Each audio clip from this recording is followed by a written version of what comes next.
Pessoal, boa noite a todos. Eu queria dar sequência na nossa modelagem da máquina de indução trifásica. Nós temos desenvolvido esse modelo, né, há algumas aulas, e no presente estágio de desenvolvimento, nós já temos caracterizadas as equações de tensão e fluxo magnético de estator e rotor no referencial alfa-beta. Então, ele já conseguiu condensar sinais trifásicos de tensão, corrente e fluxo em seus vetores espaciais e escrever as relações entre estes sinais. Então, desse estágio, né, do nosso estudo, do nosso desenvolvimento, nós chegamos nas seguintes equações.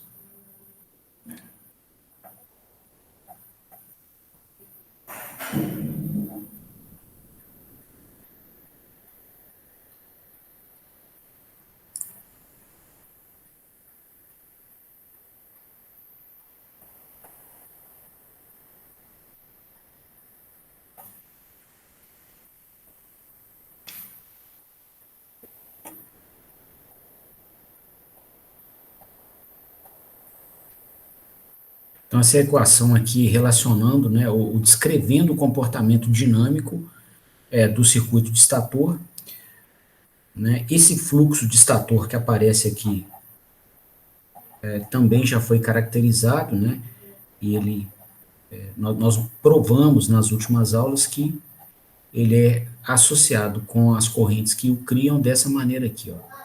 A parcela própria mais uma parcela mútua, né, que varia com a posição angular e que mapeia a contribuição das correntes do rotor sobre o fluxo magnético que chega no estator. Tá? Essas correntes de rotor que aparecem aqui no nosso modelo, elas estão referidas ao sistema alfa-beta do rotor, igual nós falamos na aula passada, né? Então, você tem as bobinas do estator e o sistema alfa-beta do estator tem o seu eixo seu eixo alfa alinhado com o eixo magnético da fase A do estator. E a gente descreveu os sinais do estator, ou seja, tensões, correntes e fluxos do estator no referencial alfa-beta aqui do estator. Né? O rotor é um outro circuito trifásico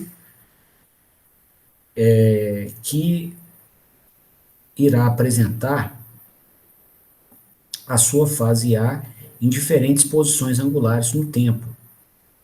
Então, o referencial alfa-beta do rotor, né, seguindo a mesma norma que a gente usou para o estator, ele vai ter o seu eixo alfa-beta alinhado de tal forma que o eixo alfa do rotor coincida com o eixo magnético da fase A do rotor.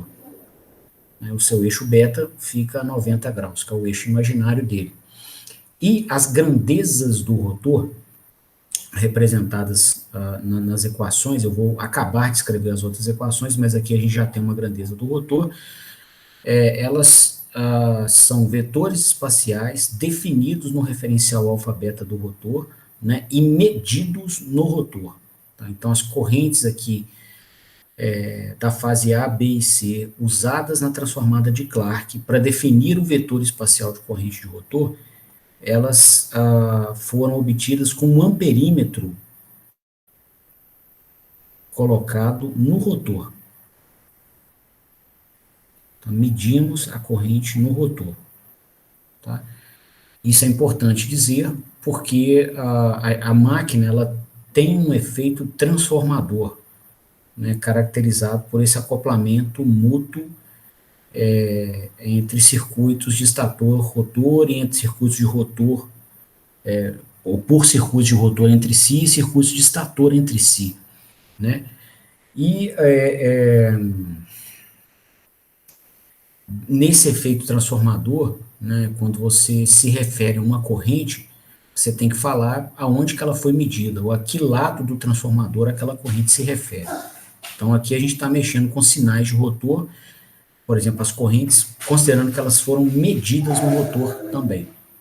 Tá? Com o passar aqui da modelagem, a gente vai referir essas correntes ao estator, porque no estator a gente tem como medir as correntes. Tá? Bom, seguindo o modelo, né, então aqui a gente descreveu as equações de tensão e fluxo de estator, tem as equações de tensão e fluxo do rotor também. Então, a expressão que mostra o comportamento dinâmico, né, do rotor é essa aqui, ó.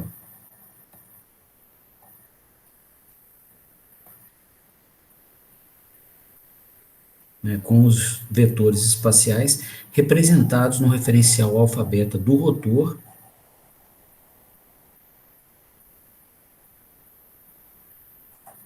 e com os sinais medidos nos circuitos do rotor. Então, a tensão medida aqui nos terminais da bobina do rotor.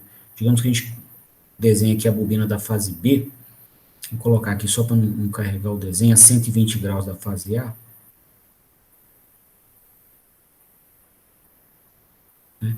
Então, aqui a gente está medindo a tensão da fase B do rotor na própria bobina do rotor. A gente está medindo a corrente que circula na fase B do rotor com um amperímetro colocado na própria bobina aqui do rotor.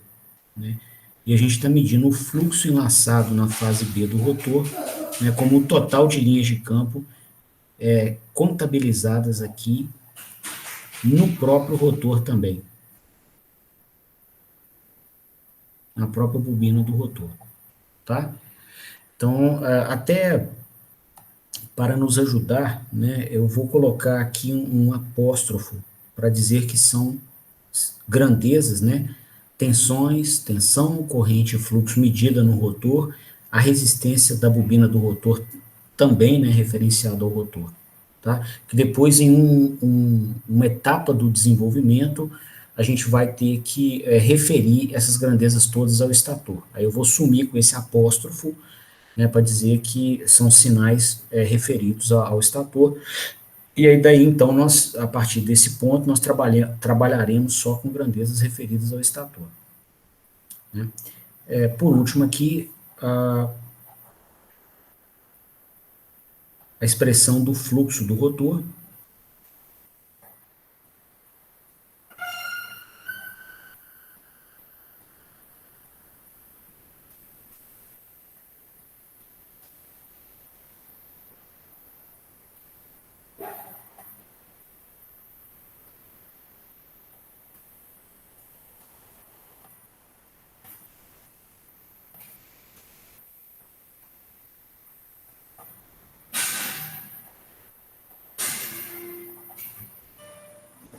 né, que também tem uma estrutura parecida com a da própria expressão que caracterizou o fluxo de estator, né?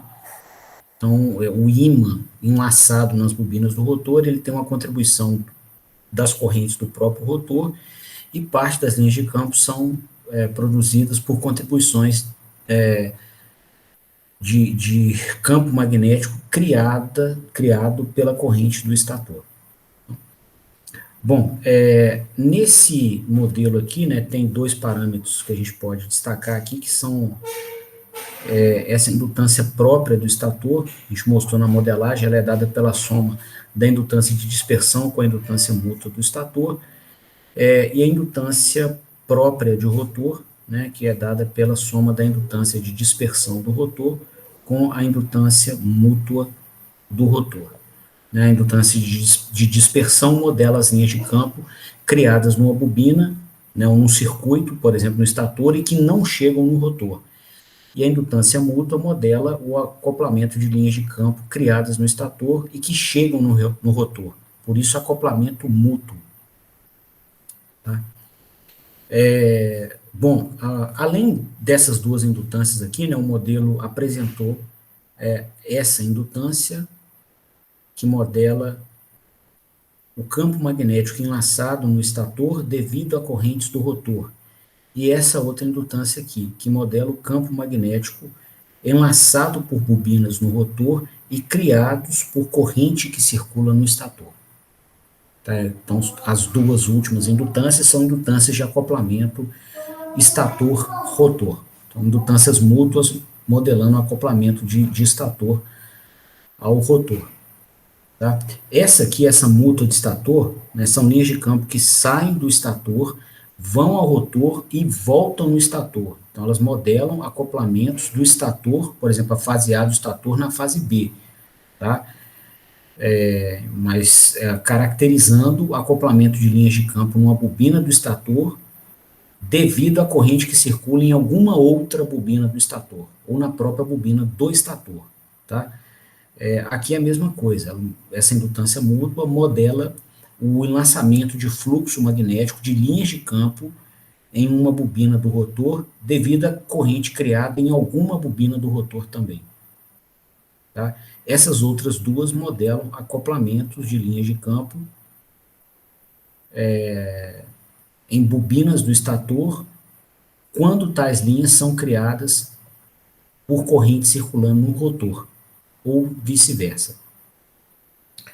Bom, e aí, para iniciar a modelagem, ou a etapa de modelagem de hoje, eu queria trabalhar com vocês na redução da quantidade de indutâncias.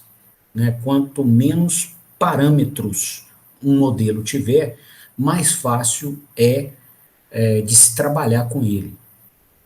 É mais fácil de levantar esses parâmetros por experimentos, você fica menos propenso a erro, né, devido a estimativas de parâmetros errôneas. Enfim, você simplifica as equações, então vale a pena tentar simplificar a quantidade de indutâncias, né, e muito provavelmente existe uma relação entre elas. Tá? Essas duas aqui, ó, tem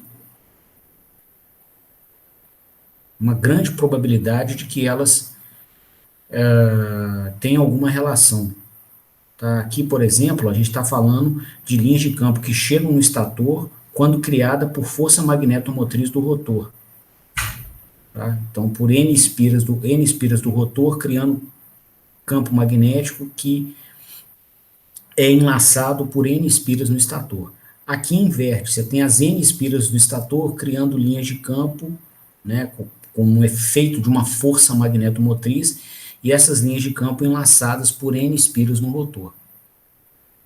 Tá? Então, pensando na estrutura de circuito magnético, provavelmente exista aqui alguma relação entre elas que nos permita simplificar a quantidade de parâmetros presentes aqui no modelo.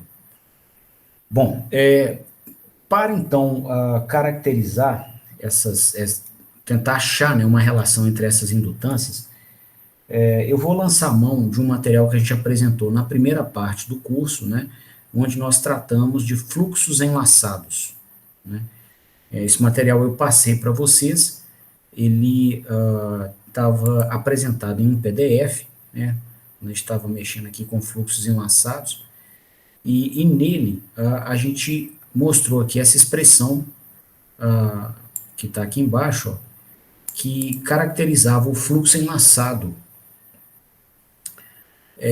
numa bobina aqui da fase A, devido à corrente que circulava na própria fase A, que a gente na época mencionou que seria um I máximo seno de ômega T. Tá? Então a proposta foi essa aqui, ó. Deixa eu ver onde está a corrente.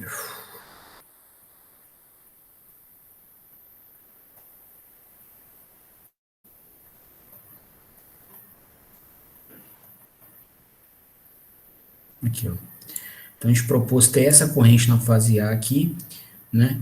E calculamos o fluxo enlaçado por ela, né?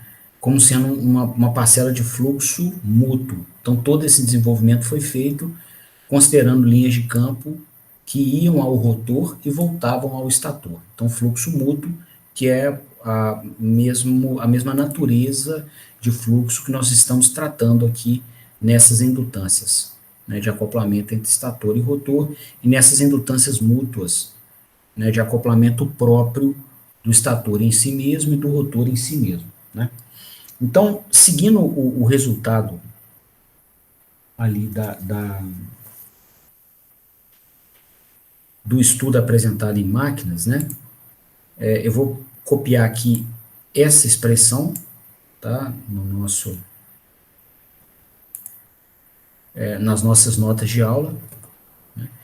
E aí, o que a gente via dessa expressão, né? Ela falava lá que o fluxo enlaçado na fase A de estator, né, variava no tempo e ele tinha esse valor aqui, ó.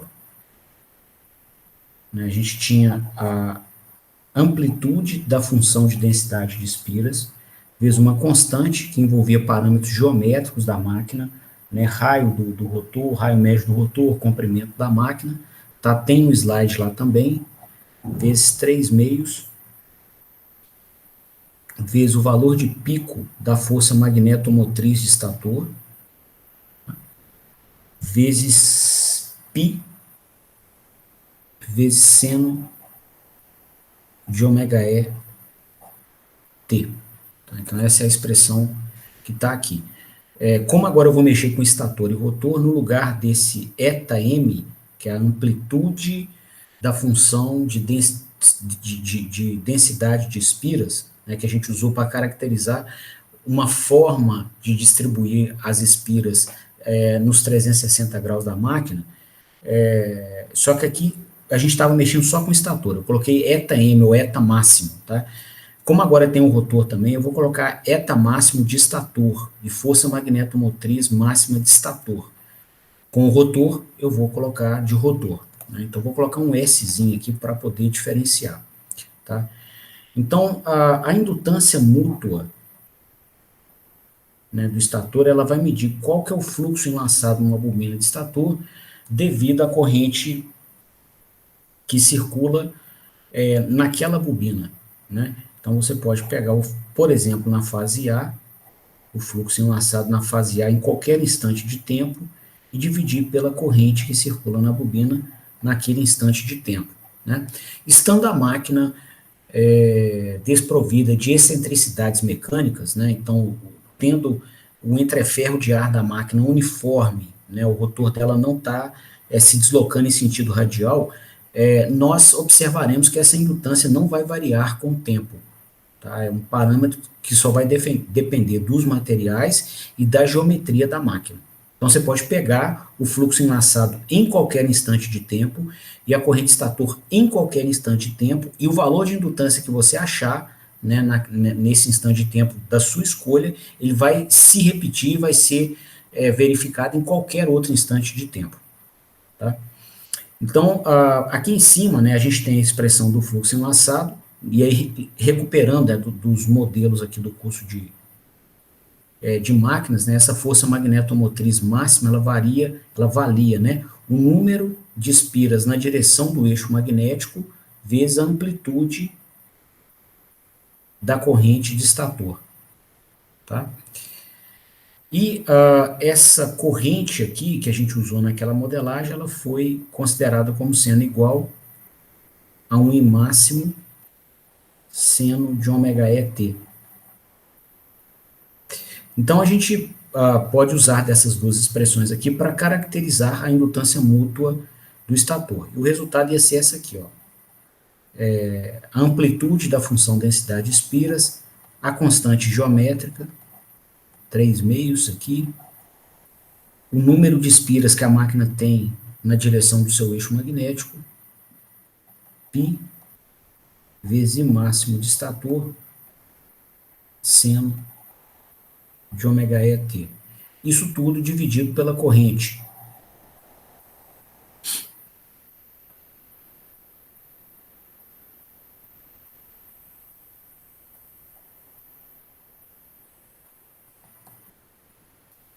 Tá? E nessa expressão, então, a gente vai poder promover aqui algumas simplificações, né? E caracterizar o valor da indutância mútua do estator. Ou indutância mútua que modela acoplamentos próprios do estator, ou seja, correntes de estator criando fluxo magnético nas próprias bobinas do estator. O resultado vai ser esse aqui, ó.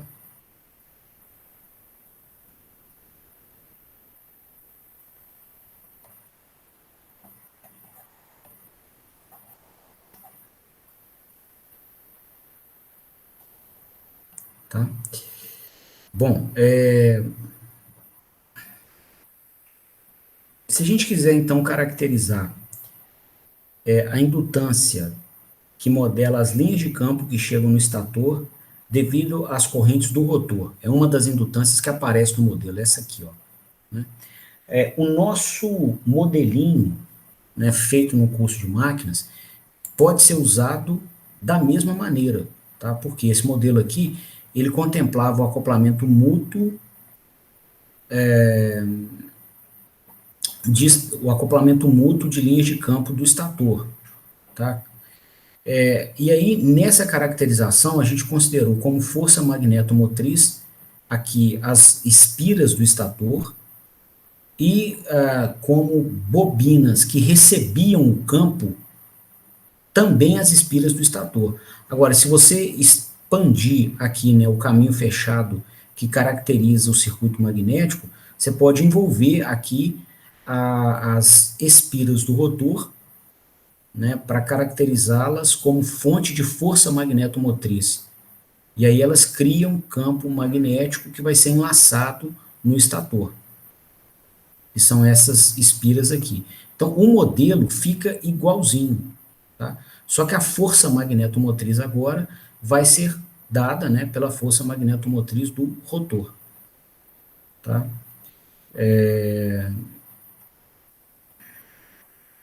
Então, ao final aqui, tudo valeria, né? Só que a gente teria aqui, né, a função de densidade de espiras do estator, né, que aqui era considerada a distribuição de espiras de quem recebe o fluxo, e aqui era considerada a ação magnetomotriz de quem o cria.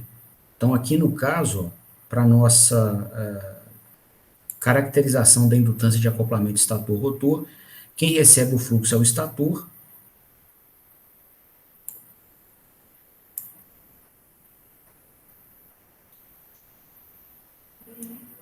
Então, vem aqui na expressão a densidade, a amplitude da função densidade espiras do estator, e quem cria o fluxo é o rotor. Então, vem aqui a expressão da força magnetomotriz do rotor. Tá? Então, seguindo essa estratégia de modelagem, a gente pode falar o seguinte: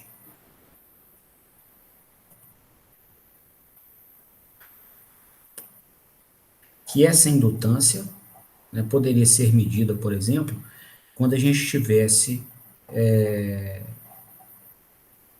observando o fluxo que chega na fase A do estator, quando circulasse 1 ampere de corrente no rotor, tá? Com as duas bobinas alinhadas, né? O eixo magnético do rotor, a bobina do rotor, alinhada, por exemplo, a fase A do rotor, alinhada com a fase A do estator. Né? O efeito da rotação já foi considerado aqui pela inserção desse parâmetro aqui, ó, o E elevado a menos J θr e E elevado a J θr. Tá? Bom, e aí com essa abordagem, né, a gente poderia dizer o seguinte, ó,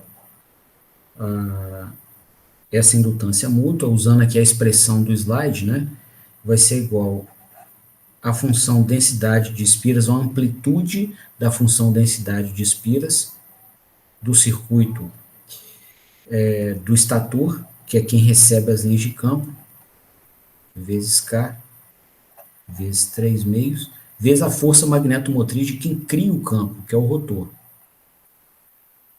Então, aqui está a amplitude do sinal de força magnetomotriz do rotor no espaço, vezes π, vezes seno de ômega e t. Tá? E esse resultado seria válido, né, considerando a mesma condição de alimentação da força magnetomotriz que a gente considerou quando assumia essa força magnetomotriz produzida no estator, que era uma corrente senoidal com defasamento zero. Só que agora está no rotor, então ela vai ter uma amplitude e máxima qualquer do rotor, vou colocar o R aqui só para destacar o rotor, vezes seno de ômega E t. Tá? De novo aqui, moçada,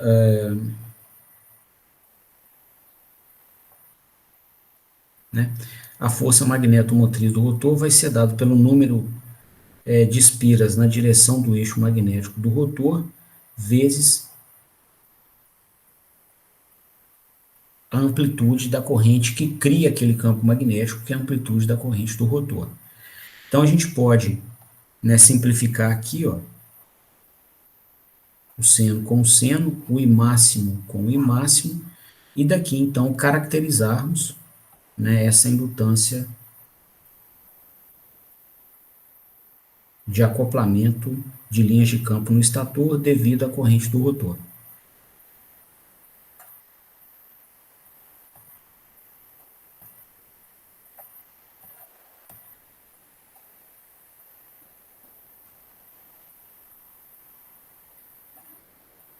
Vai ter esse resultado aqui, tá? Bom, para ajudar aqui na análise, tá? Eu queria também substituir essa função aqui, ou essa expressão, né, esse parâmetro, que caracteriza a amplitude da função de densidade de espiras no espaço, pelo próprio número de espiras que o estator tem. Tá? É mais fácil raciocinar dessa maneira. Né?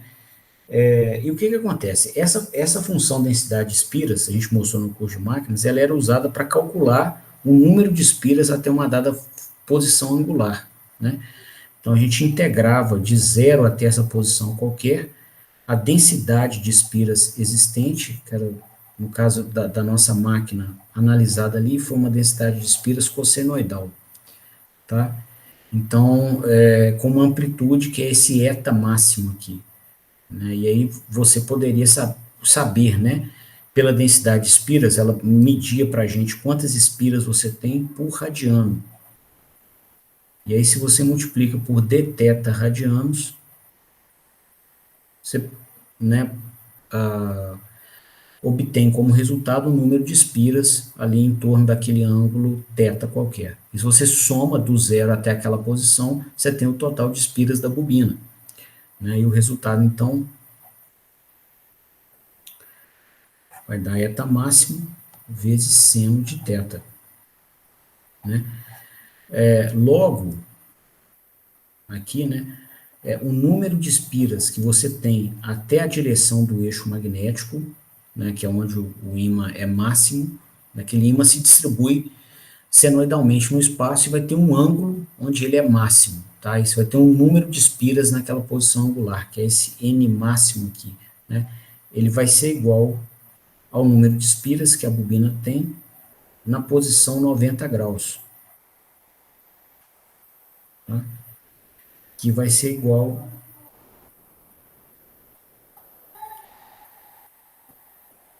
à expressão de cima avaliada em 90 graus, que vai ser igual então à própria amplitude da função de concentração de distribuição de espiras, tá? O eta máximo aqui, ok?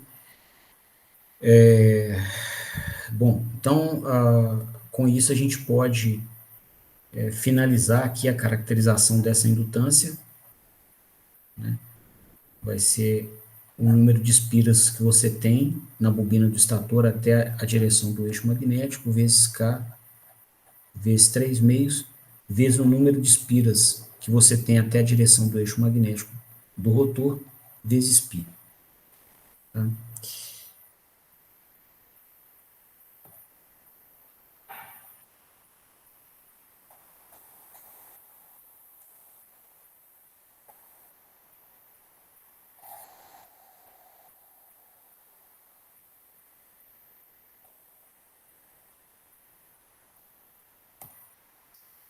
Bom, da mesma forma, né, o nosso modelo apresentava aqui, ó,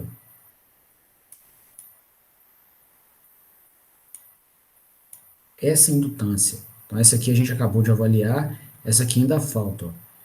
É a indutância que modela o acoplamento de linhas de campo no rotor devido à corrente que circula no estator. Tá? Então, agora é o inverso da última análise que nós fizemos.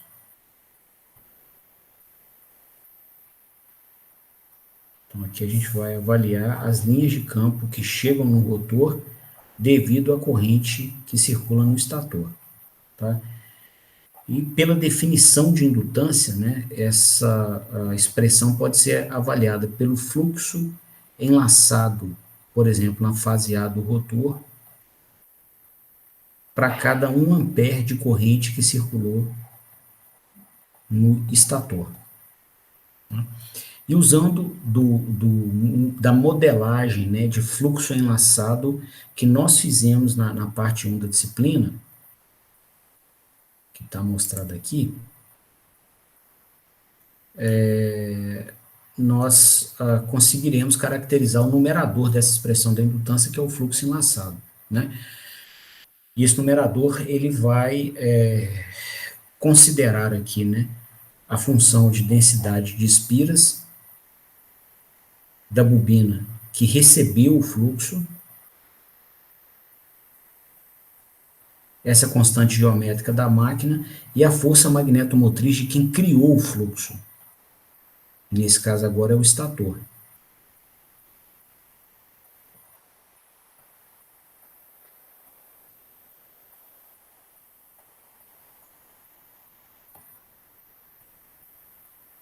Dividido pela corrente de estator que a gente usou nessa modelagem, né, lá atrás na disciplina.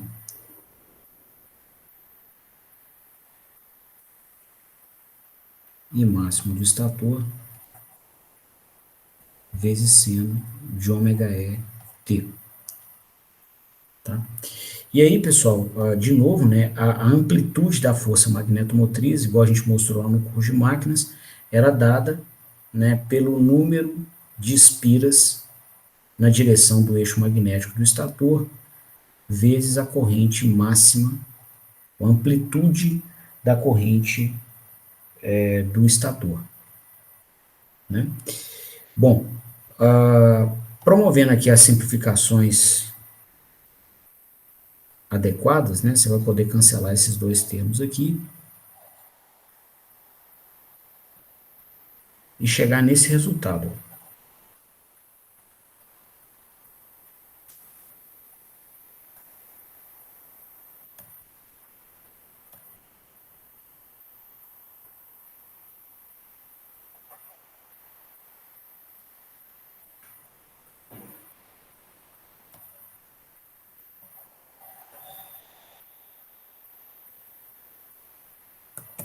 Né? Bom,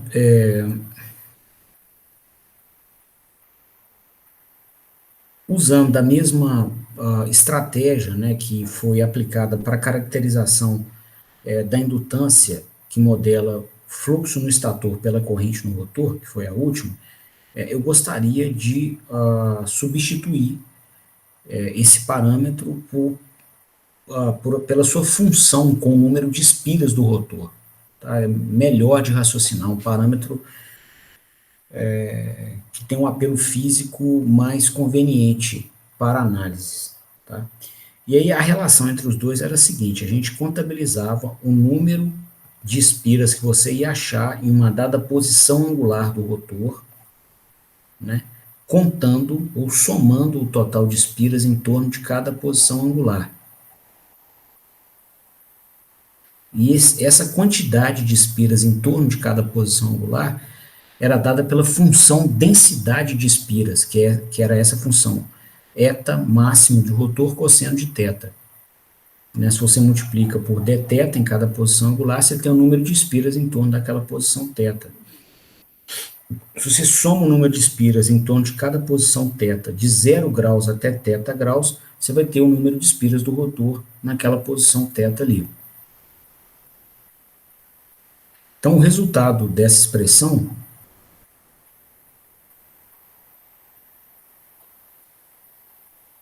vai ser esse aqui, né?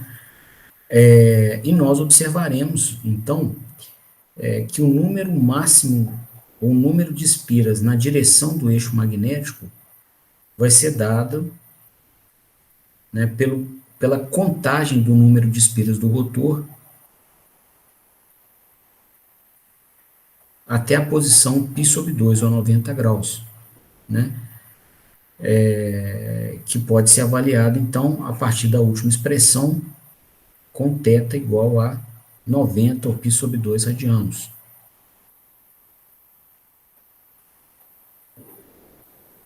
Tá?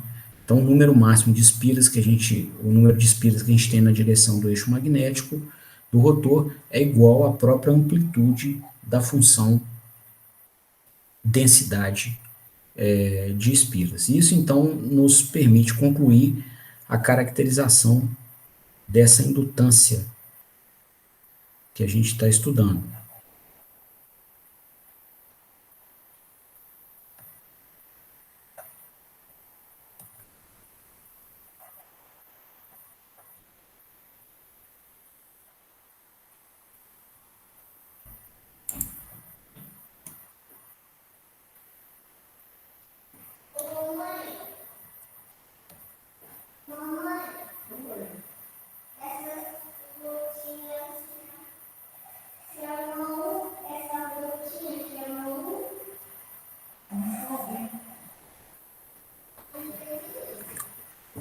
Então, tá aqui, ó.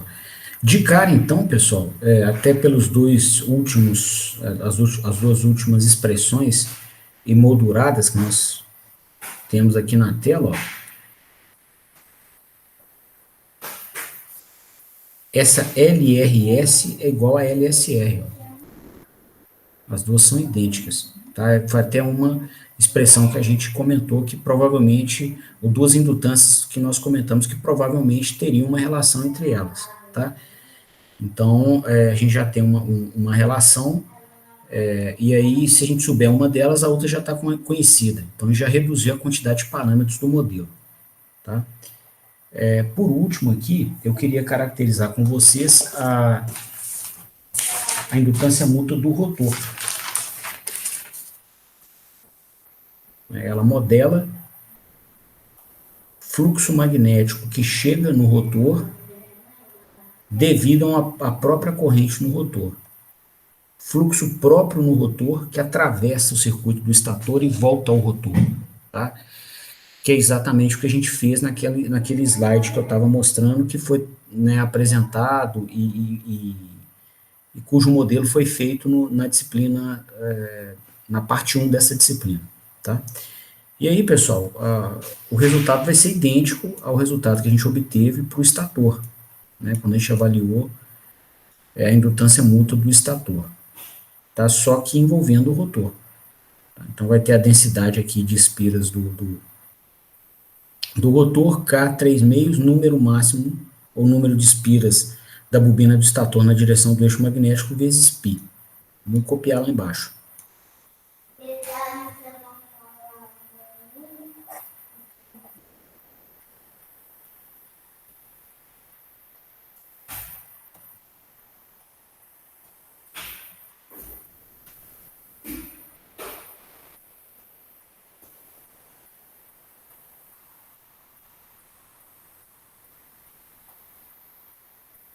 Bom, aqui em cima, né, a gente viu nessa linha da modelagem que o número de espiras na direção do eixo magnético do rotor é igual à própria amplitude da função densidade de espiras, que aparece aqui, ó.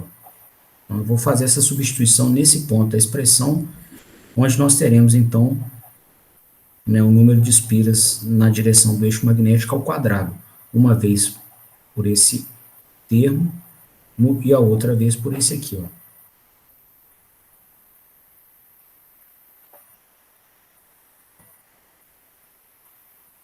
Tá? Bom, recuperando lá de cima, né, a expressão da indutância mútua do estator, só para ajudar aqui nas análises,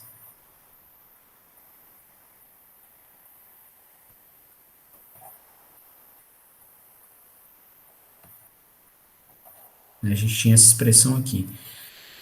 E é possível, então, que a gente descreva todo mundo em função só da indutância mútua do estator, que inclusive é muito mais fácil de medir, porque nós podemos fazer ensaios acessando o estator, né? Os terminais do rotor, na maior parte das máquinas de indução, é inacessível, né? Que são os terminais, porque o rotor, na maior parte das máquinas, é um rotor em gaiola de esquilo, né? Curto-circuitado, sem terminais elétricos para acesso, ok? Então, descrevendo todas elas em função da indutância mútua do estator, nós observaremos o seguinte, ó, a indutância mútua do rotor, ela seria igual à indutância mútua do estator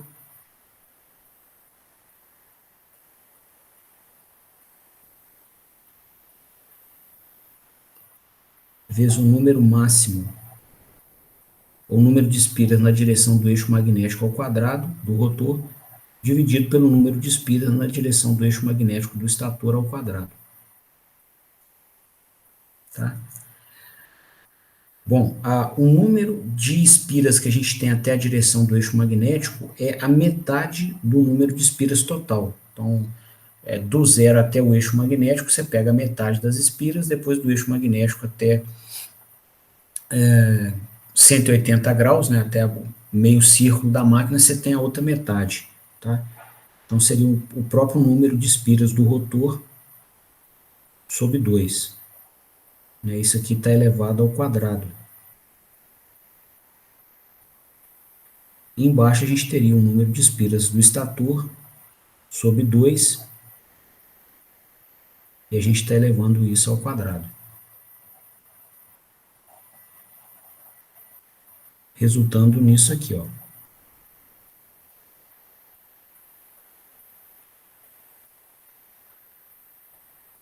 Tá? Então, essa é a relação entre a indutância mútua do rotor e a indutância mútua do estator. Né? As indutâncias de acoplamento estator-rotor, que são iguais entre si, elas também podem ser descritas em função da indutância mútua do estator dessa maneira aqui, ó. A expressão delas está aqui, ó. E a expressão da indutância mútua do estator está aqui, tá?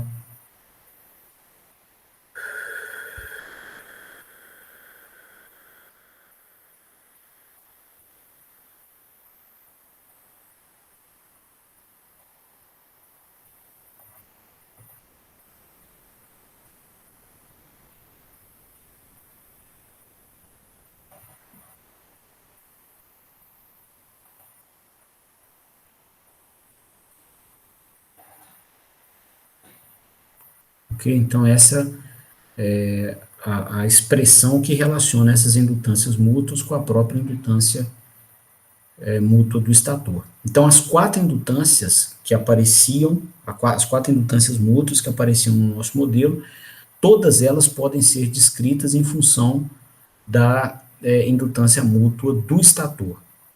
Tá? Então, quatro parâmetros distintos, agora eles são caracterizados, né, como funções de um único parâmetro, que é a indutância mútua do estator.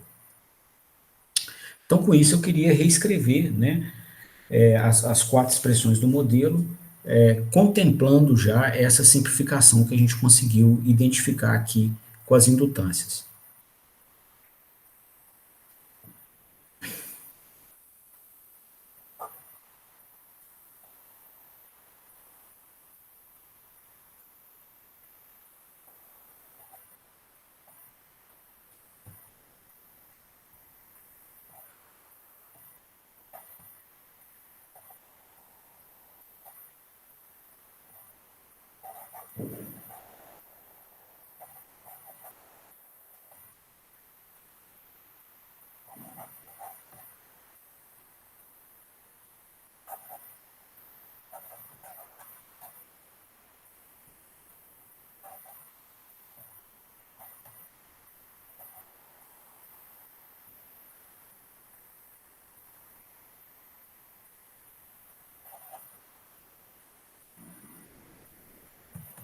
Todas elas, pessoal, têm uma expressão, tem uma multiplicação de 3 meios de LMS, tá? Então, vou substituir isso por M.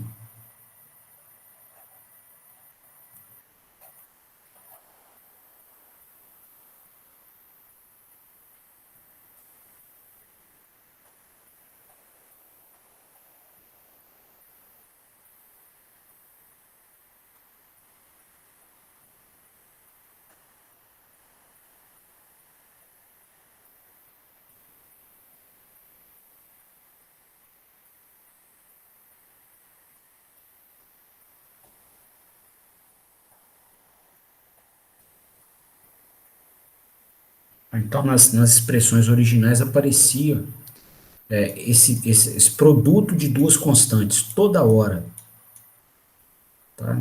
Então, aqui, ó.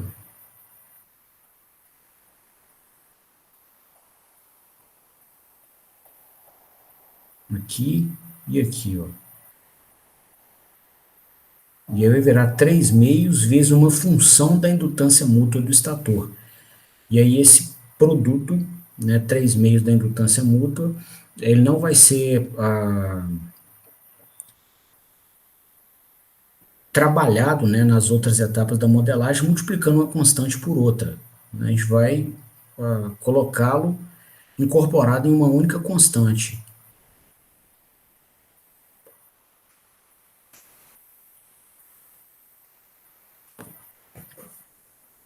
que a gente chamou de M.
Então, temos aqui as quatro expressões, né, do nosso modelo, todas em função, né, da indutância mútua do estator, certo? Bom, com essa etapa concluída, pessoal, eu queria promover mais uma simplificação nesse modelo, né, deixá-lo mais agradável, mais fácil de trabalhar, e dessa vez essa conveniência seria introduzida pela representação de todos os vetores espaciais em um único referencial. Tá? Na presente apresentação do modelo, nós temos tensão, corrente e fluxo de estator definidos no referencial alfa-beta de estator e a tensão, corrente e fluxo do rotor definidos no referencial alfa-beta do rotor. Né? Então, eu queria trabalhar com vocês para ter todos esses 6 vetores espaciais definidos em um único sistema de referências, né? Para a gente não ter que ficar pensando toda hora em qual sistema que o modelo tá referido. Tá? E esse sistema único para representação de todos os vetores espaciais vai ser o sistema DQ, tal como nós avaliamos na quarta etapa da nossa disciplina, quando a gente tratou da parte 1 da disciplina, né, quando nós tratamos da representação de grandezas trifásicas por vetores espaciais, nós mostramos, né, que existem vantagens singulares ao se representar esses vetores espaciais em um referencial que gira na mesma velocidade que eles.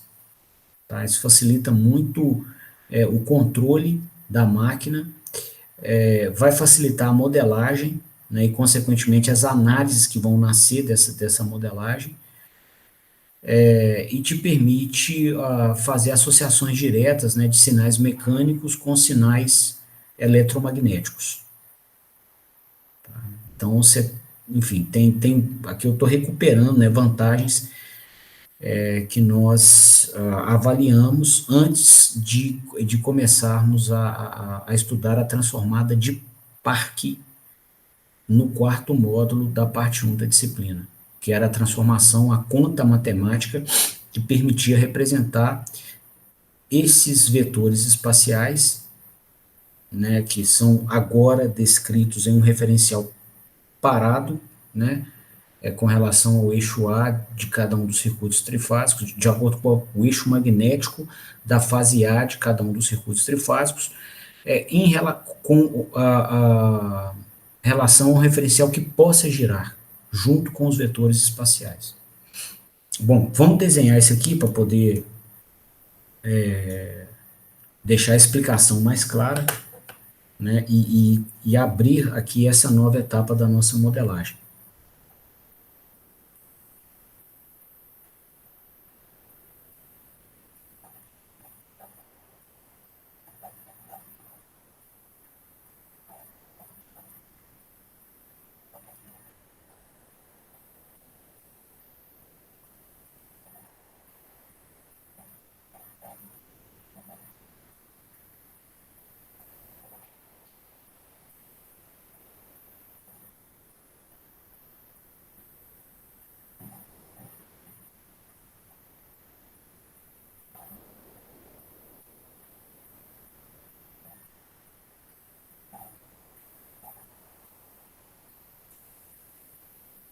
Então, inicialmente, vamos desenhar, né, o sistema de referência que nós temos e o sistema de Q para o qual nós queremos fazer as representações.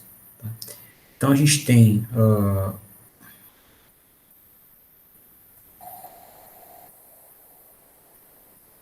o referencial alfa-beta de estator,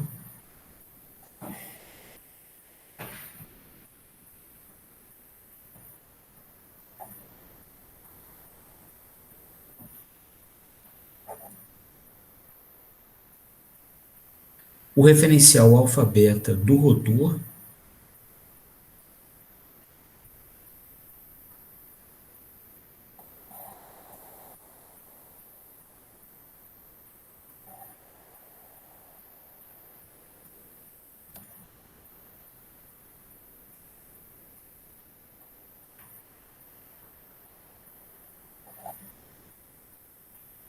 né? Então, a gente conhece os vetores espaciais, né, de tensão, corrente e fluxo de estator no referencial alfa-beta do estator. E a gente conhece os vetores espaciais de tensão, corrente e fluxo de rotor no referencial alfa-beta de rotor. Agora a gente gostaria de conhecer todos os 6 vetores espaciais no referencial dq, um referencial que pode girar, inclusive.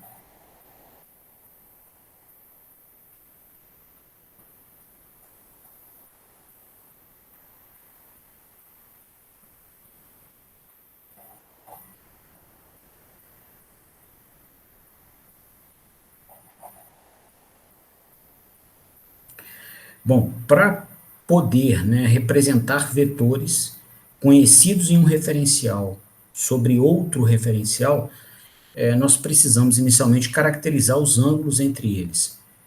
Então, a gente vai marcar aqui o ângulo, primeira posição angular do rotor da máquina, está girando, e aqui a posição angular do sistema dq com relação à fase A do estator. Esse ângulo aqui a gente escolhe conforme a nossa conveniência de modelagem ou de controle. É uma escolha nossa. Tá? Bom, com com esses sistemas de referência caracterizados, como que a gente conseguia, né, representar um vetor conhecido em um referencial sobre um outro referencial? A gente usava a transformada de Parque, né? E qual que era a formulação da transformada de Parque? Então, se você quiser pegar um vetor espacial qualquer, aqui de estator, tá? Seja tensão, corrente e fluxo, e você vai representá-la num referencial dq, você tem que pegar o vetor espacial num referencial que você conhece e multiplicá-lo, ou rodá-lo, de um ângulo igual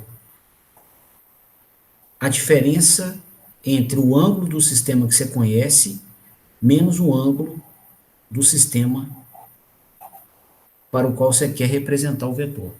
Tá? Então, no caso aqui, ó,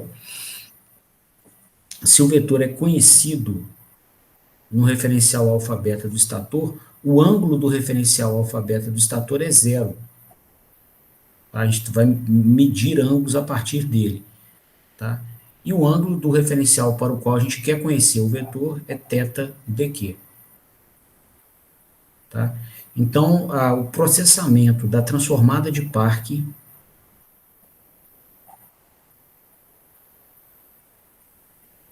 para representar sinais, vetores espaciais do estator no referencial daqui vai ser esse aqui. Ó. Nós vamos pegar o vetor espacial que a gente conhece no referencial alfa-beta do estator e rodar de menos θ dq graus. Tá? Então vai ser essa a estratégia para sinais de estator. Para os sinais de rotor, né, vale a transformada de Parque do mesmo jeito. Então, um sinal qualquer de rotor X, seja ele tensão, corrente ou fluxo. Né? Então, como é que se processa a transformada de Parque? Da mesma maneira, nós vamos pegar o vetor conhecido no referencial do rotor e rodar de um ângulo igual à diferença do referencial que nós queremos conhecer menos, desculpa, e rodar esse vetor de um ângulo igual à diferença entre o ângulo do sistema de referência que a gente conhece menos o ângulo do sistema de referência que a gente quer conhecer. Tá? Então, o processamento da transformada de Parque para sinais do rotor vai ser feito com uma expressão com essa estrutura aqui, ou essa aqui, ó, de baixo, que dá na mesma.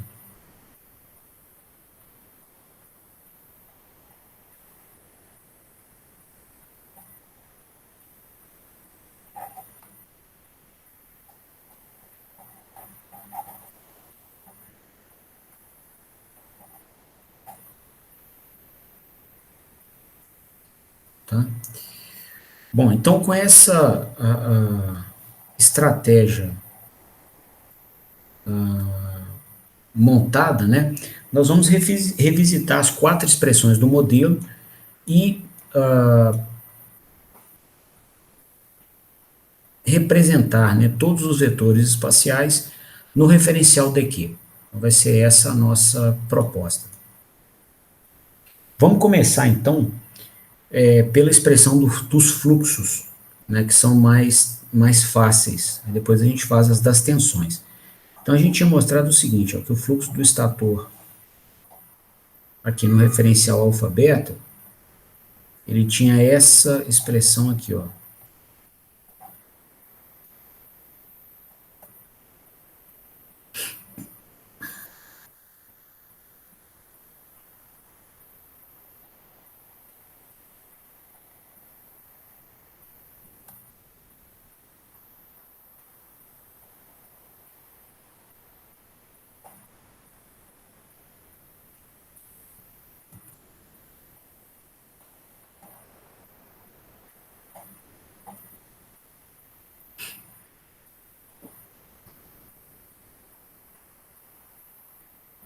né? Bom, para representar, né, esse sinal do estator no referencial dq, igual a gente mostrou aqui, ó, qual que vai ser a estratégia? Pegar o vetor conhecido em alfa beta e rodar de menos θ dq graus. Então, multiplicar por E elevado a menos J vezes θ dq, né? Só que ao multiplicar essa expressão do fluxo do primeiro lado da igualdade, nós só preservaremos a igualdade multiplicando também a mesma parcela do outro lado.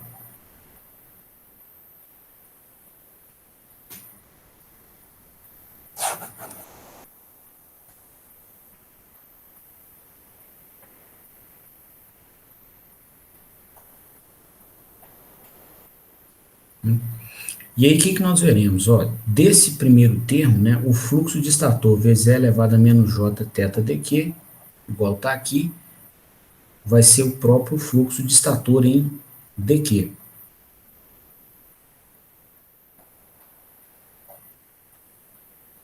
Vai ser igual a LS. Aqui, ó, a corrente de estator vezes E elevado a menos J θ dq, de novo, cai aqui, né, na mesma estrutura dessa expressão, vai dar a corrente de estator em dq.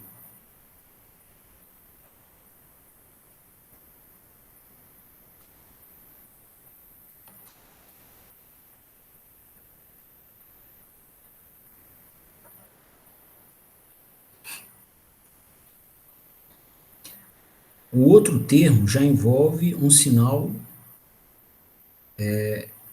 representado no referencial alfa-beta do rotor, né? E ele aparece rotacionado desse ângulo aqui, ó.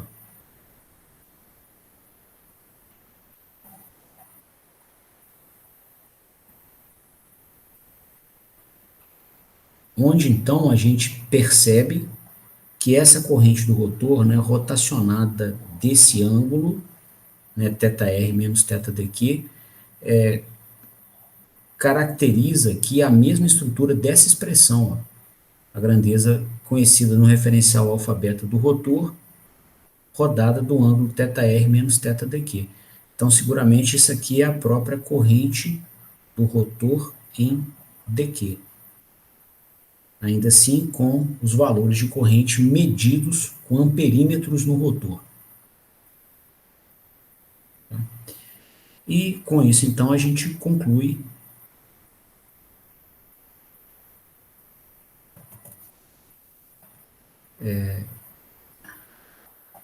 essa etapa.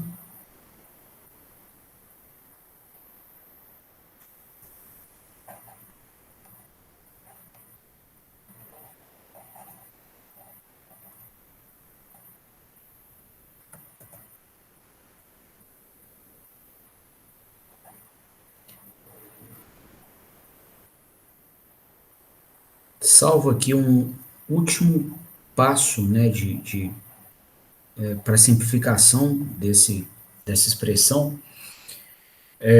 O que apareceu aqui? Ó? A relação entre o número de espiras do rotor sobre o número de espiras do estator vezes a corrente do rotor. Né? Da teoria de transformadores, pessoal, né, se eu tiver um transformador com um primário e um secundário, a relação entre as correntes do primário e secundário, né, é igual à relação inversa do número de espiras. E essa máquina opera como um transformador. Você está acoplando via campo magnético sinal do estator ao rotor. Né? Então é um transformador, porém um transformador com um secundário girante. Tá?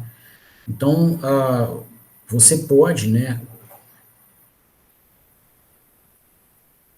caracterizar a relação entre, digamos que o circuito do estator é o primário e o circuito do rotor é o secundário, né? A relação entre elas vai ser dada pela relação inversa de espiras. Tá? De onde você vê aqui o seguinte, que a corrente no estator,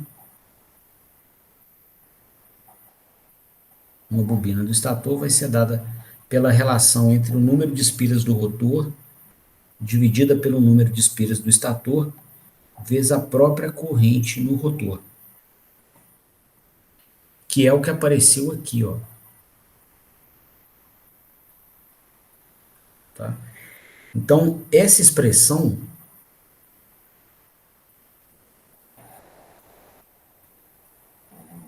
aqui caracteriza o vetor espacial de corrente de rotor em dq referido ao estator, que é algo que nos interessa porque o circuito do estator é um circuito ao qual nós temos acesso elétrico, a bobina dele, para poder medir, caracterizar parâmetros, fazer controle, tá? Então é conveniente para nós deixar todas as grandezas referidas também ao estator.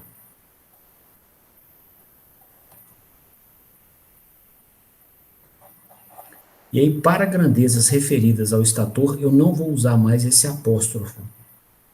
Tá? Então, para grandezas do rotor, todas elas, a tensão, a corrente e o fluxo, eu estava usando um apóstrofo, e agora, quando a gente referir esses sinais elétricos e magnéticos do rotor ao estator, eu vou tirar o apóstrofo.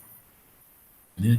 De onde, então, a gente conclui aqui a representação do fluxo de estator em dq.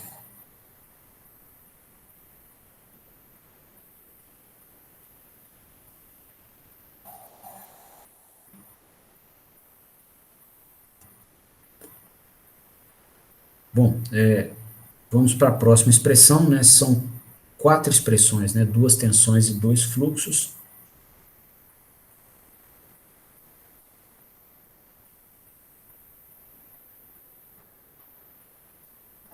A outra expressão do fluxo, né, associava o ímã do rotor com as contribuições do próprio rotor e do estator.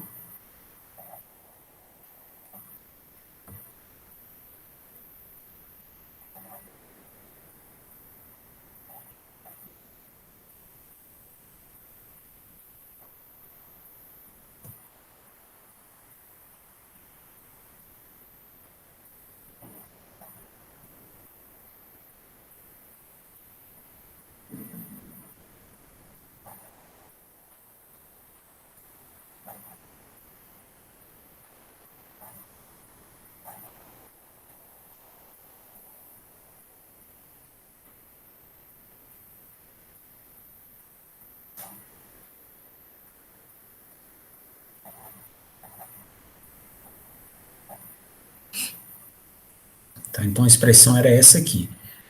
Para descrever, né, um sinal do rotor, como o fluxo do rotor aqui, conhecido no referencial do rotor, sobre o referencial dq, a gente tem que multiplicar esse sinal por E elevado a J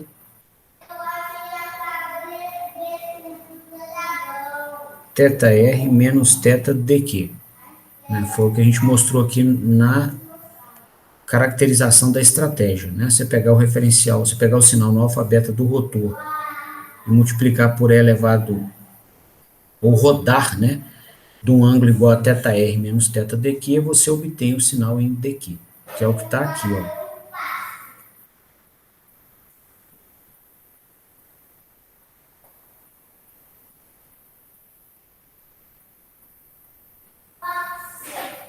Só que ao multiplicar no primeiro lado da igualdade, né, o fluxo do rotor, você tem que multiplicar também as parcelas do outro lado da igualdade.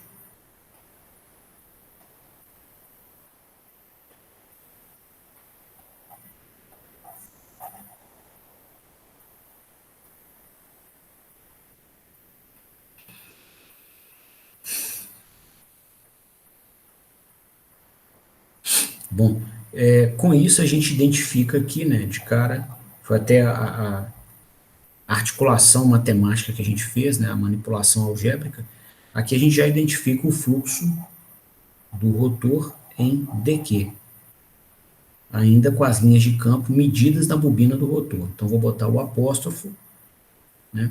Aqui do outro lado da igualdade, ó, a gente identifica nesse produto a corrente do rotor em dq,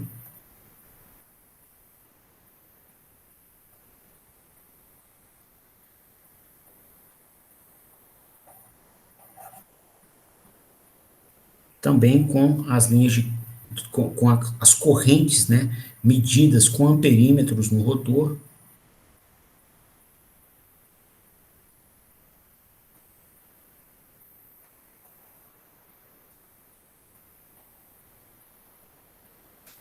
E aqui do lado, ó, nesses últimos três termos que se multiplicam, a gente tem E elevado a menos J θ R vezes E elevado a mais J θ R. Então, isso dá E elevado a J0, que é 1. E aí o que sobra? A corrente de estator, no referencial alfa beta, vezes E elevado a menos J vezes θ dq. Esse último produto está no formato da transformada de Park, né, para sinais conhecidos no referencial alfa-beta do estator. Então, isso aqui vai ser a própria corrente de estator em dq, no referencial dq. Né? Bom, com isso, então, a gente pode avançar aqui nessa etapa da modelagem e escrever essas relações aqui, ó.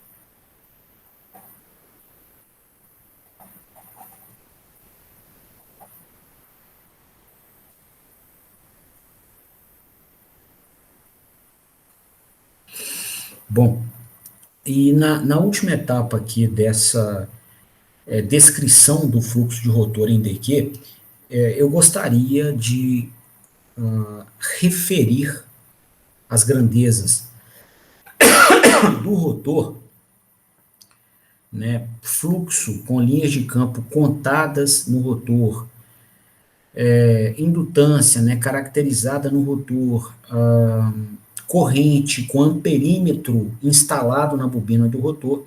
Eu queria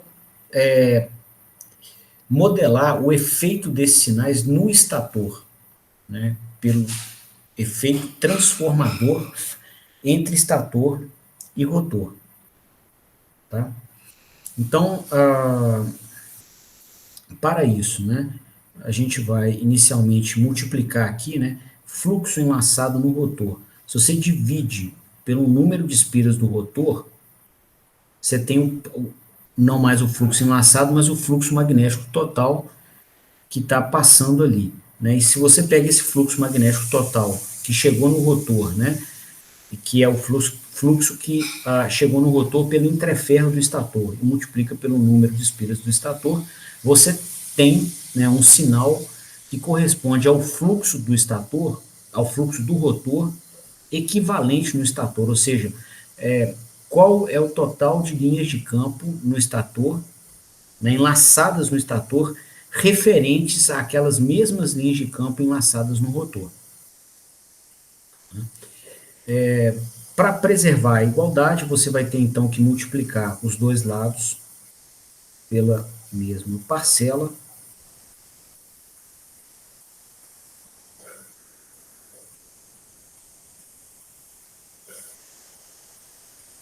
Né? E nessa multiplicação, o que a gente observa aqui? Ó? Esses termos aqui se cancelam, NS com NS, NR com NR. Aqui a gente passa a caracterizar o fluxo do rotor em dq referido ao estator. Então não vou colocar mais o apóstrofo, né? Então aqui a gente está representando as linhas de campo, as linhas de campo enlaçadas no estator e que também são enlaçadas na bobina do rotor. Só que contando essas linhas de campo no estator. Tá? Então é o fluxo do rotor referido ao estator. Você tem essas linhas de campo enlaçadas no rotor, você pegou essas linhas de campo e contou elas no estator, né, nas bobinas do estator. É isso que se traduz nessa expressão, né, fluxo de rotor referido ao estator. Bom, a gente pode caracterizar, né, indutâncias e impedâncias do rotor com relação ao estator também. Só que essa caracterização depende, né, do quadrado da relação de espiras. Então eu vou pegar aqui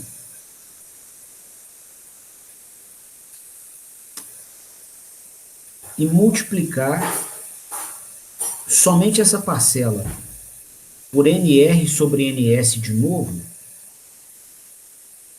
e multiplicar pelo inverso dela aqui, ó, de tal forma que eu não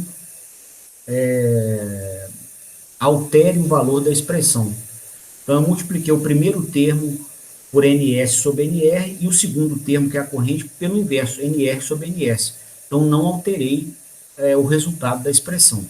E aí, com essa manipulação, ó, o quadrado da relação de espiras vezes a indutância medida no rotor vai dar o valor equivalente dessa indutância própria do rotor referida ao estator. Da mesma forma aqui, ó, a corrente do rotor vezes a relação inversa de espiras vai dar a corrente do rotor em dq equivalente ou referida ao estator. Então, 1 ampere de corrente circulando no rotor não corresponde necessariamente a 1 ampere no estator, né, pelo efeito transformador, mas você tem como estabelecer uma relação, né, para dizer quantos amperes vão circular no estator quando circular 1 ampere no rotor, tá? Devido à circulação dessa corrente no rotor. E a forma de processar essa expressão é desse jeito que eu estou mostrando aqui, NR sobre NS vezes a corrente do rotor. Tá? O resto da expressão, a segunda parcela, não tem nada a ser trabalhado.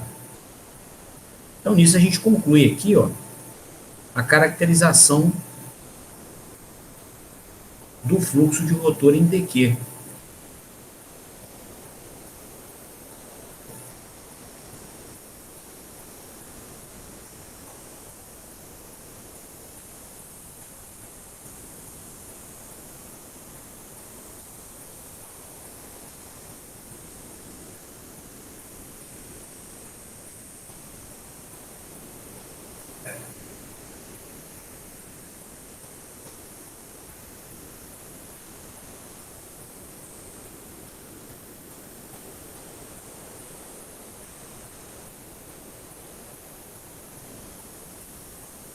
Tá aqui.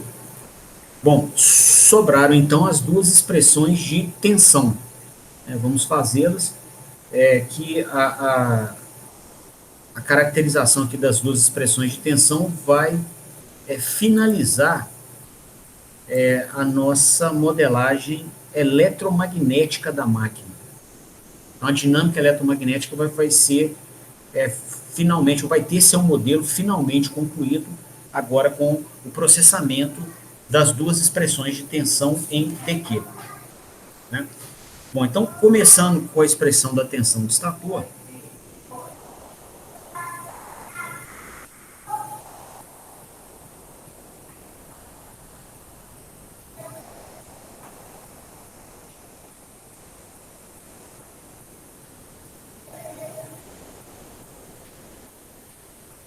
e a expressão tinha essa estrutura aqui, ó.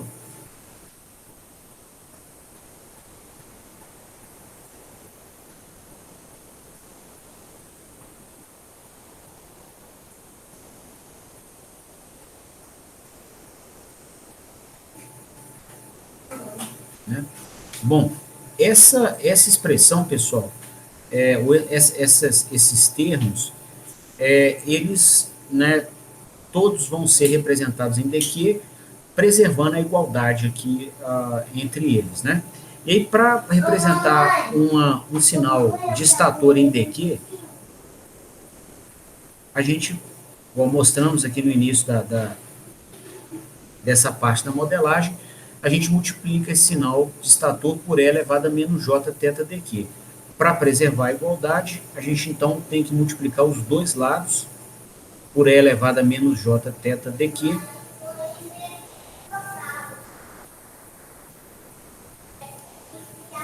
E com isso, a gente já identifica aqui a tensão de estator em dq, e aqui, ó, a corrente vezes E elevado a menos J θ dq, a corrente de estator em dq. Tá? Nessa última expressão, né, há uma dúvida, a gente não pode dizer, né, que a derivada do fluxo vezes essa exponencial aqui vai dar o fluxo estator em dq, porque o sistema é girante. Então, o referencial dq é função do tempo. Você não pode colocar ele para dentro da derivada. Tá? Para ter o fluxo multiplicando pela exponencial, que é igual o que aconteceu nos outros cenários. A corrente vezes a exponencial, a tensão vezes a exponencial. Ou seja, é o formato que a gente precisa ter, né, para que o sinal possa ser representado em dq. Só um minutinho, por favor.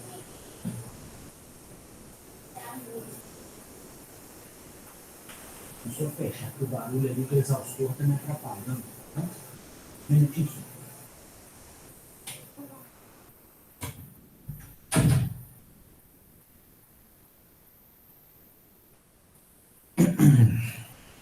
Bom, então para conseguir alguma expressão que envolva a multiplicação do fluxo por essa exponencial aqui de giro, né, a gente vai olhar aqui a estrutura dela e ver o seguinte, ó, essa expressão ela tem o formato da derivada de um sinal vezes outro, ou a derivada de uma função vezes uma outra função, né? O que remete, né, à derivada da multiplicação de duas funções, né? E o resultado é a primeira função vezes a derivada da segunda, mais a segunda derivada da primeira. Então, aqui você tem a segunda derivada da primeira, aqui na expressão, né? Então, talvez por aí a gente consiga uma saída, né? Então, vamos trabalhar aqui nesse sentido, né? E a gente vê o seguinte, ó, que aquela expressão que nós temos lá,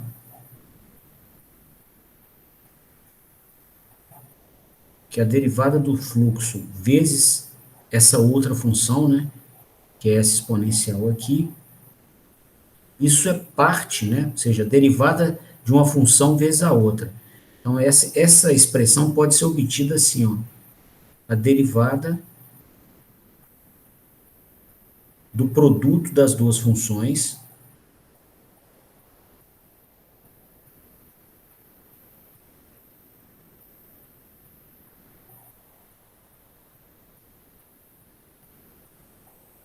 né? Então, essa expressão aqui, ó, vai dar a primeira derivada da segunda, ou seja, o fluxo vezes a derivada da exponencial, mais a segunda derivada da primeira, ou seja, mais a exponencial vezes a derivada do fluxo, que é o que está aqui, ó, tá?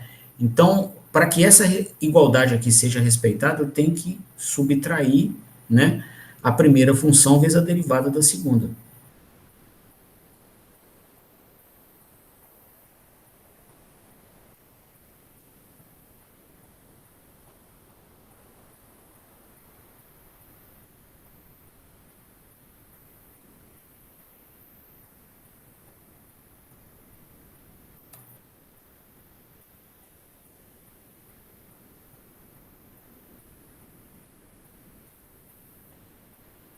Né? Se você jogar aqui essa segunda parcela para o outro lado da igualdade, fica, né, apresenta essa expressão no formato comum, com, com o qual a gente normalmente a vê, né? Ou seja, a derivada do produto de duas funções vai ser, né, jogando para o lado de lá, vai ser a primeira derivada da segunda, mais a segunda derivada da primeira. Né? Bom, trabalhando então com o segundo lado da igualdade, a gente percebe aqui, né, que a função que está sendo derivada aqui, que eu marquei, ela se apresenta no formato da transformada de Parque. Então, é o sinal conhecido no alfabeto rodado de menos θ dq. Então, isso vai dar o próprio fluxo em dq.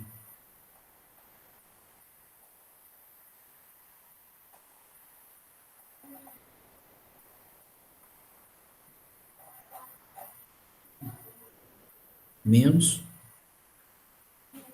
o fluxo estator em alfabeto, agora a segunda parcela, derivada de E elevado a menos J θ dq no tempo. Então, vai dar o quê? A derivada do expoente vai ser menos J vezes a derivada da posição angular do sistema dq no tempo. O sistema dq gira, então essa função, essa posição angular dele é uma função do tempo, tá? Vezes a própria exponencial.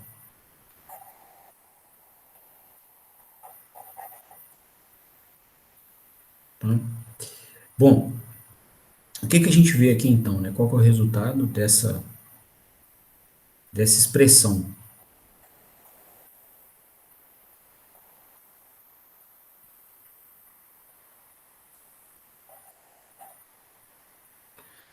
Menos com menos vai dar mais J, então está processado aqui. Derivada da posição angular do sistema dq no tempo, derivada de uma posição angular é a velocidade angular. Nós vamos chamar ela de ômega-e, tá? Que é a velocidade do sistema dq. Então aqui essa derivada está processada, né? E aqui, ó, sobrou o fluxo de estator multiplicado por essa exponencial aqui, ó, E elevado a menos J θ dq. O que é isso? Né? Isso é o próprio formato da transformada de Parque aplicada a esse fluxo de estator. Então, vai dar o próprio fluxo de estator em dq. Então, esse termo que aparece aqui na expressão que a gente reproduziu aqui embaixo, ele é igual, né, por todo esse encadeamento aqui de igualdades, é igual a essa parcela aqui de baixo. Tá? Então, eu vou substituir essa parcela aqui. E com isso a gente conclui a descrição, né, da dinâmica de estator com os sinais, os vetores espaciais em dq.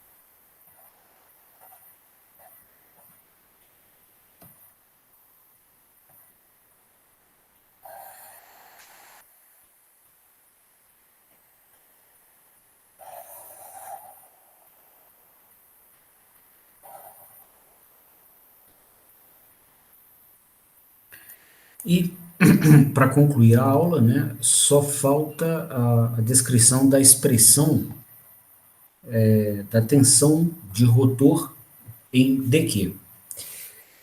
Bom, vou reproduzir a expressão aqui, né, e ela tinha essa estrutura.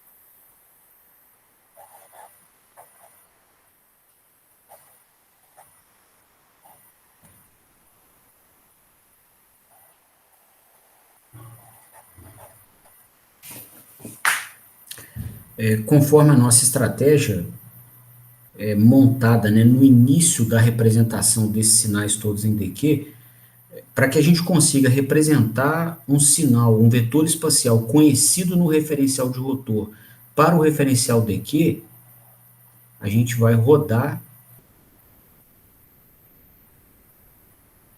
esse vetor de θr menos θdq graus, né? E aí, para preservar, então, a igualdade, a gente tem que rodar desculpa, multiplicar pela mesma parcela dos dois lados.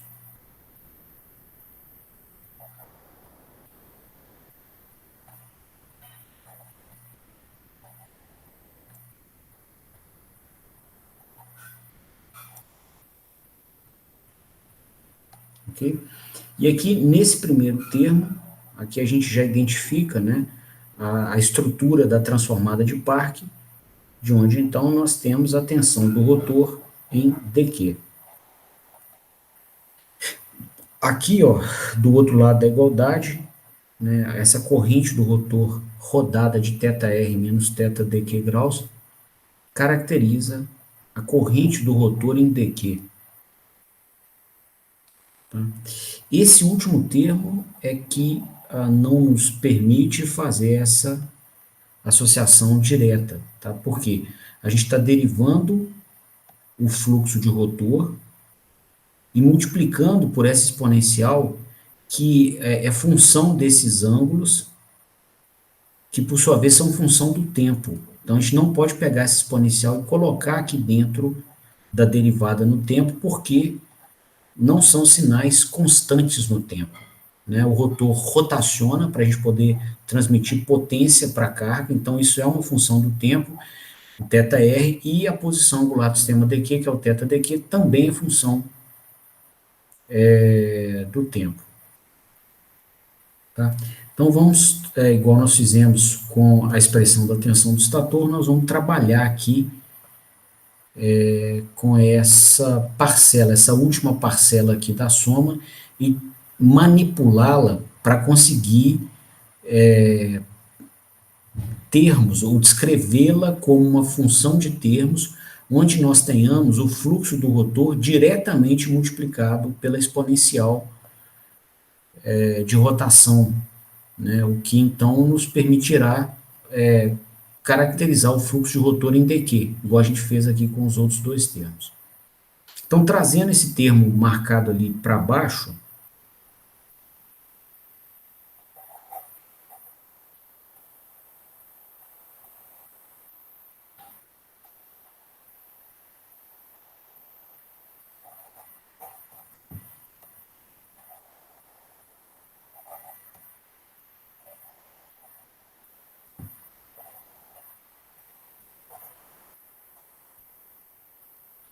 a gente vai ter o seguinte, ó, esse termo, ele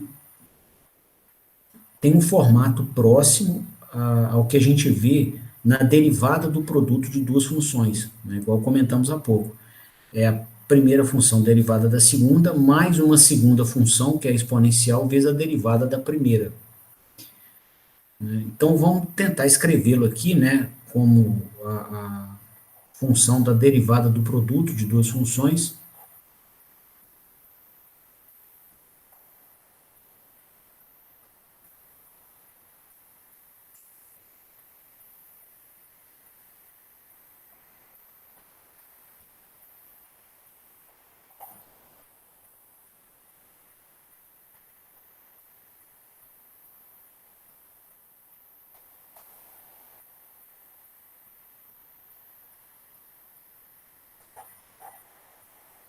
Né? E para que essa igualdade seja preservada, né, você tem a derivada do produto das duas funções no tempo, vai ser o primeiro derivado do segundo, mais o segundo derivado do primeiro. Então, a primeira função derivada da segunda, que estaria do lado do primeiro lado da igualdade somando, ela apareceria do segundo lado subtraindo. Seria isso aqui, ó.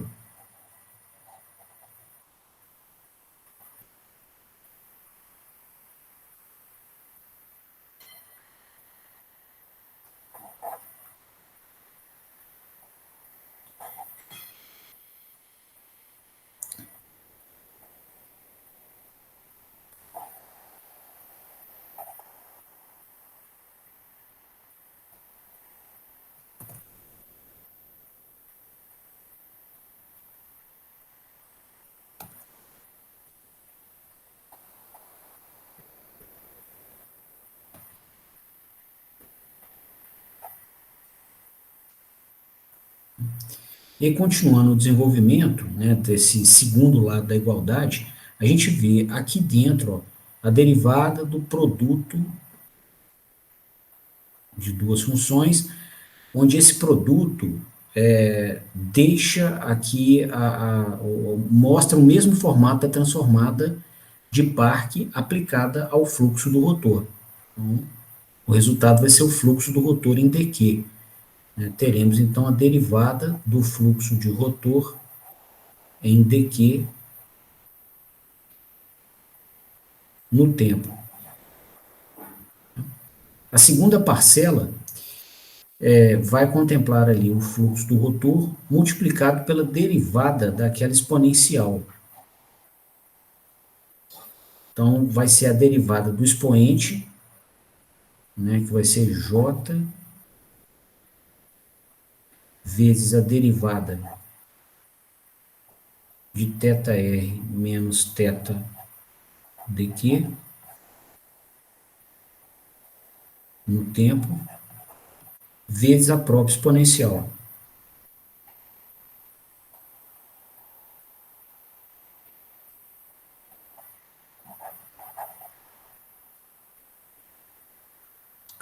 Bom, e dessa última expressão, né, a gente vai ver o seguinte, ó, repetindo aqui o primeiro termo, não se altera.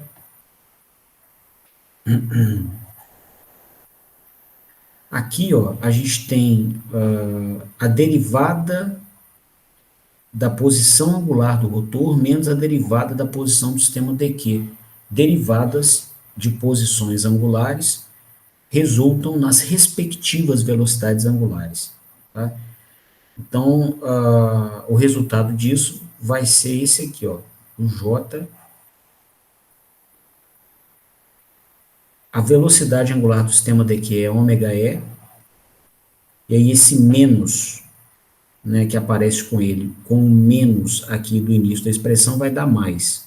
Tá? Por isso que eu coloquei mais aqui. E a derivada da posição do rotor vai ser a velocidade angular do rotor, a gente vai chamar de ômega-r. Tá? E aí, como tinha menos j vezes essa velocidade angular, eu preservei essa estrutura, j vezes menos a velocidade angular. E o que sobrou na expressão é o quê? É o fluxo do rotor rodado de θr menos θ dq graus. Isso resulta no próprio fluxo de rotor em dq. Tá? Bom, então nós podemos pegar esse último resultado que obtivemos com todos os sinais em dq, que era o nosso objetivo, e substituí-lo aqui no ponto da expressão que é igual a ele. E disso, então, a gente conclui a representação dos sinais de rotor em dq.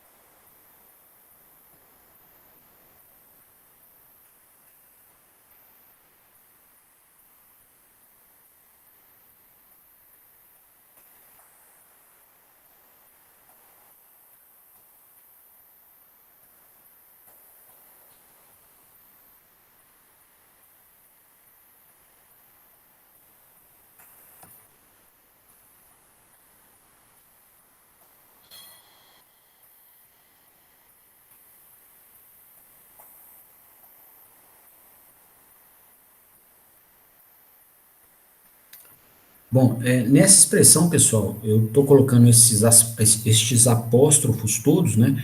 Porque esses sinais todos são referidos ao rotor, né? Tensão de rotor com voltímetros instalados no rotor, resistência de rotor medida com ohmímetro no rotor, corrente de rotor medida com amperímetro no rotor, fluxo de rotor né, medido pelas linhas de campo enlaçadas no rotor, né? E como eu comentei com você, seria muito conveniente deixar as grandezas de rotor referidas ao estator, né? Isso nos ajudaria no controle, na modelagem da máquina, na caracterização de parâmetros, porque a gente acessa a máquina pelo estator. Tá? Então, já que existe um transformador, a máquina é um transformador, você tem dois circuitos que se acoplam por campo magnético, que é o circuito de rotor e o circuito de estator. Né? Então, a gente vai usar as expressões da teoria de transformadores para referir tensões, impedâncias, no caso a resistência, corrente e fluxo de rotor ao seu respectivo valor quando visto do estator. Né? Então, para fazer, né, ou para avaliar o valor da tensão no estator referente a essa tensão do rotor, a gente multiplica pela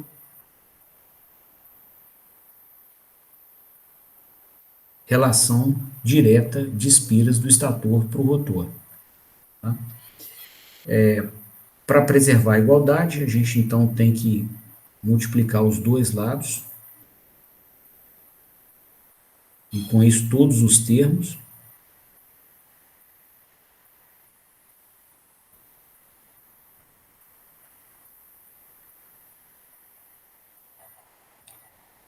E dessa multiplicação a gente observa o seguinte, inicialmente esse termo, né, ele modela aqui por efeito transformador a tensão do rotor vista dos terminais do estator, né?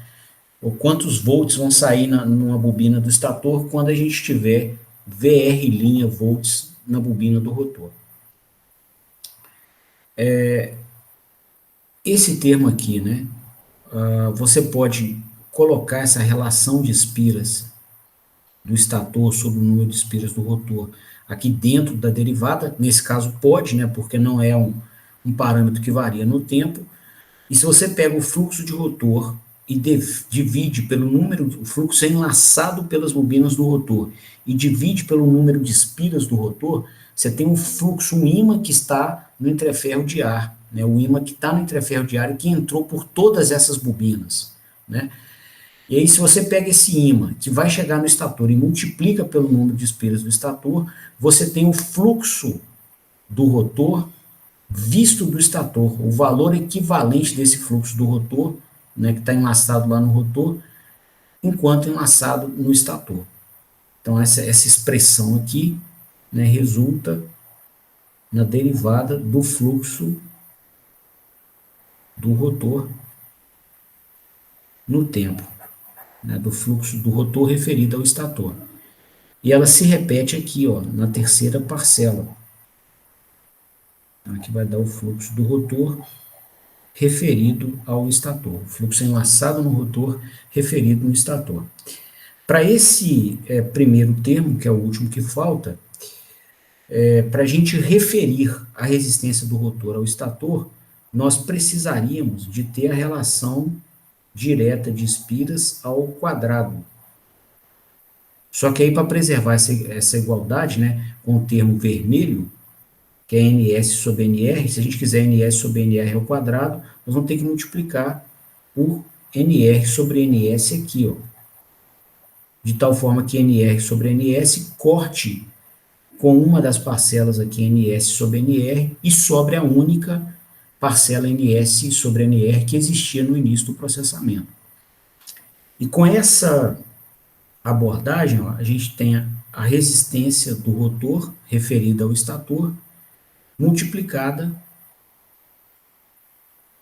pela corrente do rotor referida ao estator. Aqui tem até um erro, coloquei um dividido por um ΔT, aqui foi erro mesmo.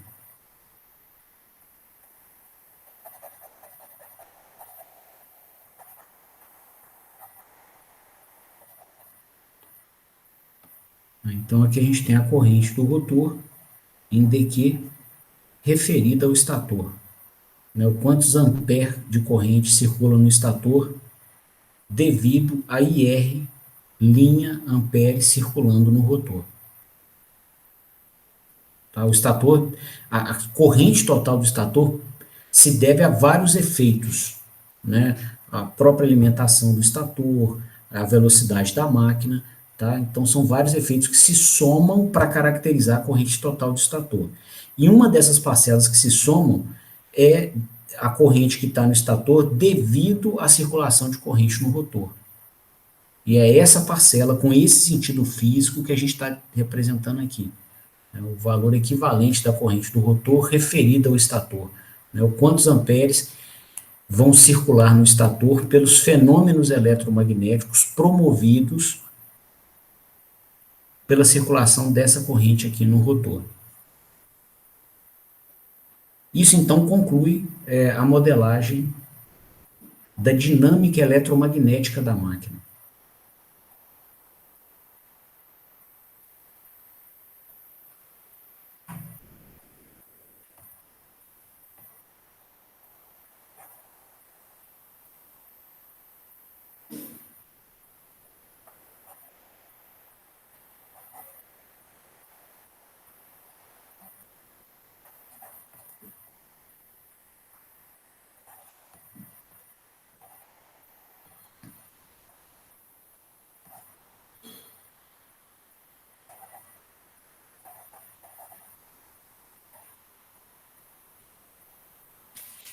Ok? Bom, e esse marco aqui, né, da modelagem também encerra o que eu gostaria de apresentar na aula de hoje. A gente conseguiu, então, representar toda a dinâmica eletromagnética da máquina, com todos os sinais trifásicos, né, os 6 sinais trifásicos, tensões, correntes e fluxos de estator e rotor, né, todos eles estão representados num único referencial, que é o dQ, com todas as grandezas de rotor referidas ao estator, né, os respectivos efeitos eletromagnéticos dessas grandezas agora são conhecidas no estator. E, para fechar o modelo, então, falta acoplar a dinâmica eletromagnética com a mecânica. Né? Essa máquina é uma máquina de conversão eletromecânica e o complemento a esse modelo, então, exige que a gente desenvolva uma expressão que modele a relação entre o torque eletromagnético no eixo mecânico e os sinais eletromagnéticos que nós utilizamos aqui nessa etapa da modelagem. Então, eu queria apresentar essa modelagem, né, da expressão do torque. Para mim, tem uma roupagem da expressão da mecatrônica, assim, é onde a expressão matemática que mostra o acoplamento dos mundos, né, elétrico, magnético e mecânico. Né, e isso vai ser o assunto da nossa próxima aula, e ele vai, inclusive, concluir a modelagem da máquina de indução trifásica. Ok? Então, eu vou encerrando a aula por aqui. Se vocês, né, tiverem alguma dúvida ao assistir o vídeo, é só entrar em contato que a gente conversa para esclarecer. Então, uma boa noite para vocês e um bom fim de semana.